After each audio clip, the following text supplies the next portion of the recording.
Hey guys, কি খবৰ আপোনালোকৰ? আশা কৰোঁ সকলো ভালে আছে চাগে। মই আজিৰ ভিডিঅ'টো বনাইছোঁ নৱোদয় বিদ্যালয়ৰ এডমিশ্যনৰ ওপৰত। এয়া হৈছে 9ৰ এডমিশ্যনৰ বিষয়ে। 2022-23 বৰ্ষৰ বাবে ক্লাছ 9ৰ এডমিশ্যন ভেকেঞ্চিটোৰ ওপৰত এডমিশ্যন প্ৰচেছ চলি আছে। এইটো যোৱা 13 ছেপ্টেম্বৰৰ পৰা অনলাইন ফৰ্ম ফিল-আপ চলি আছে আৰু ইয়াৰ লাষ্ট ডেট হৈছে 31 অক্টোবৰ। ইয়াৰ চিলেকশ্যন টেষ্টটো হ'ব 9 এপ্ৰিল প্ৰতিখন নৱোদয় বিদ্যালয়তে আৰু গোটেই ভাৰতবৰ্ষত।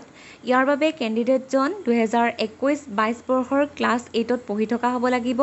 তাৰ বাবে তেওঁলোকৰ জন্মৰ তাৰিখ 1-5-2006 পৰা 30-8-2010 ভিতৰত হ'ব লাগিব। এই প্ৰক্ৰিয়াটো জেনেৰেল, OBC, SC, ST সকলোৰে বাবে প্ৰযোজ্য হ'ব। আৰু আপোনালোকৰ যদি কিবা জৰুৰী কথা জানিবলগীয়া আছে তেতিয়াহ'লে কমেণ্টযোগে সুধিব পাৰে আৰু ইয়াৰ সকলো ৰিপ্লাই পাব। ধন্যবাদ।